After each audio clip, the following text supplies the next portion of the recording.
Hello anime fans, কেমন আছো সবাই? তুমি যদি অ্যানিমের জগতে নতুন হয়ে থাকো অথবা তুমি যদি প্ল্যান করো যে আমি অ্যানিমে দেখা শুরু করব, তাহলে এই ভিডিও তোমার জন্যই। কারণ তুমি যদি ভেবেই না পাও যে কোথা থেকে শুরু করবে, তাহলে শুধু ভাবতেই থাকবে, শুরু আর করতে পারবে না। সো এই ভিডিওতে আমি 5টি অ্যানিমের নাম বলবো যেগুলো বিগিনারদের জন্য একদম পারফেক্ট। তাই আজাইরা কথা বাদ দিয়ে মেইন টপিকে যাওয়া যাক। নাম্বার 5-এ যে অ্যানিমে আছে সেটা অনেক পপুলার একটা অ্যানিমে, আর অ্যানিমের নাম হলো সোলো লেভেলিং।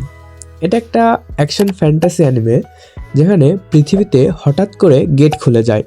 এই গেট থেকে ভয়ঙ্কর মনস্টার বেরোতে থাকে। মানুষদের মধ্য থেকে কিছু মানুষ বিশেষ ক্ষমতা পায় যাদের বলা হয় হান্টার।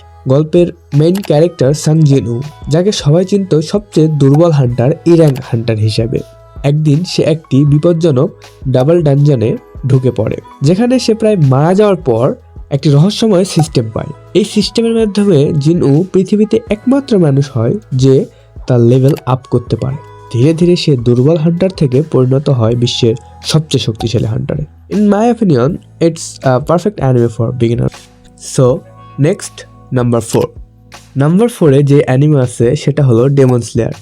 এটি একটি অ্যাকশন ও ফ্যান্টাসি অ্যানিমে যেখানে মানুষের জগতে ভয়ঙ্কর ডেমন ঘুরে বেড়ায় এবং মানুষ হত্যা করে। এই ডেমনদের থেকে মানুষকে যারা রক্ষা করে তাদের বলা হয় ডেমন স্লেয়ার। গল্পের যে মেইন ক্যারেক্টার তানজিরো কামাদো, একদিন সে বাড়ি ফিরে দেখে তার পুরো পরিবার ডেমনের হাতে মারা গেছে, শুধু তার বোন নেজুকো বেঁচে আছে। কিন্তু সে নিজে একটি ডেমনে পরিণত হয়ে গেছে। তানজিরো তার বোন নেজুকোকে আবার মানুষ বানানোর আশায় ডেমন স্লেয়ার হওয়ার সিদ্ধান্ত নেয়। সে কঠোর প্রশিক্ষণ বা ট্রেনিং এর মাধ্যমে ওয়াটার ব্রিদিং শিখে এবং ডেমনদের বিরুদ্ধে লড়াই শুরু করে।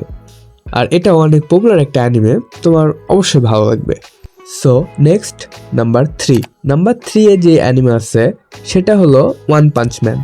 কল্পনা করো একজন হিরোর কথা যে পৃথিবীর সবচেয়ে শক্তিশালী একটি ডিমনকেও মাত্র একটি ঘুষিতে ধুলোয় মিশিয়ে দিতে পারে। হ্যাঁ, এটাই হলো সাইতামা ওরফে ওয়ান পাঞ্চ ম্যান। সাধারণত শোনান অ্যানিমেতে আমরা দেখি হিরোরা ধীরে ধীরে শক্তিশালী হয়, কিন্তু সাইতামা ইতিমধ্যে এতটাই শক্তিশালী যে তার যোগ্য কোনো প্রতিপক্ষই নেই। তার এই অতিরিক্ত শক্তির কারণে সে টাকলা হয়ে যায়। আরে এইটা না, এইটা যাই হোক, সে এমন একজন শত্রুর খোঁজ করছে যে তাকে একটি চ্যালেঞ্জিং লড়াই উপহার দিতে পারবে। এই অ্যানিমেতে একদিকে যেমন চোখ ধাঁধানো অ্যাকশন, বিশেষ করে সিজন 1-এ, অন্যদিকে সাইতামার সাধারণ জীবনযাপন ও তার অদ্ভুত কমেডি তোমাকে হাসতে বাধ্য করবে। তুমি যদি অ্যাকশন আর কমেডির পারফেক্ট কম্বিনেশন খোঁজো, তবে ওয়ান পাঞ্চ ম্যান তোমার ওয়াচ লিস্টে মাস্ট থাকা উচিত। ওকে, নেক্সট, নাম্বার 2-এ যে অ্যানিমে আছে সেটা হলো ডেথ নোট। স্টোরি শুরু হয় লাইট ইয়াগামি নামক একজন অতি মেধাবী হাই স্কুল স্টুডেন্টকে দিয়ে, যে একদিন কুড়িয়ে পায় একটি রহস্যময় ডায়েরি যার নাম ডেথ নোট। এই ডায়েরির নিয়ম হলো যার নাম এতে লেখা হবে সে মারা যাবে। লাইট সিদ্ধান্ত নেয় সে এই ডায়েরি ব্যবহার করে পৃথিবীর সমস্ত অপরাধীদের শেষ করে দেবে এবং একটি অপরাধমুক্ত নতুন পৃথিবী গড়বে, যেখানে সে হবে নতুন বিশ্বের রাজা। কিন্তু যখন অপরাধীরা রহস্যজনকভাবে মারা যেতে শুরু করে, তখন ইন্টারপোল এই কেসটি সমাধানের জন্য বিশ্বের সর্বশ্রেষ্ঠ ডিটেকটিভ এলকে নিয়োগ দেয়। এটি কোনো অ্যাকশন অ্যানিমে নয়, বরং এটি দুই জিনিয়াস লাইট এবং এল এর মধ্যকার বিড়ালের ইঁদুর ধরার লড়াই। একে অপরকে ধরার জন্য তারা যে ধরনের মাইন্ড গেম খেলে তা তোমার মাথা ঘুরিয়ে দেবে। এটা প্রায় বেশিরভাগ অ্যানিমে ফ্যানদেরই ফার্স্ট অ্যানিমে। সো তুমিও ডেথ নোট তোমার ওয়াচ লিস্টে অ্যাড করতে পারো। Okay, next, the last anime of this list, number 1-এ যে অ্যানিমে আছে সেটা হলো অ্যাটাক অন টাইটান। মানবজাতি এখন বিলুপ্তির পথে। বিশাল সব প্রাচীরের মধ্যে তারা নিজেদের বন্দী করে রেখেছে যাতে বাইরের বিশাল টাইটানদের হাত থেকে বাঁচা যায়।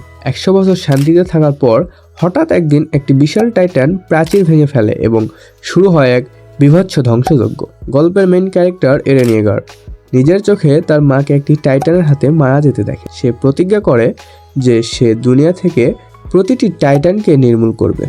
কিন্তু এরেন যখন সত্য খুঁজতে শুরু করে, তখন সে বুঝতে পারে যে আসল শত্রু টাইটানরা নয়। এই সিরিজের সবচেয়ে বড় শক্তি হলো এর স্টোরি লাইন। তুমি যা ভাববে তার উল্টো কিছু ঘটবে। প্রতি সিজনে গল্পের মোড় এমনভাবে ঘুরে যাবে তুমি কল্পনাও করতে পারবে না। আর এটা বিগিনারদের জন্য একটু কমপ্লিকেটেড হতে পারে, কিন্তু একটু মাথা খাটালে সব কিছু বুঝতে পারবে। আশা করি ভিডিওটি তোমাদের ভালো লেগেছে। আর এই ভিডিওটি থেকে যদি তুমি একটু উপকৃত হয়ে থাকো তাহলে একটা লাইক করো। তোমার প্রিয় অ্যানিমে কোনটি নিচে কমেন্ট করে জানাও। আর হ্যাঁ, চ্যানেলে নতুন হয়ে থাকলে সাবস্ক্রাইব করে বেল আইকনটি চেপে রাখো যাতে পরের কোনো ভিডিও মিস না হয়। দেখা হচ্ছে নতুন কোনো ভিডিওতে। আল্লাহ হাফেজ।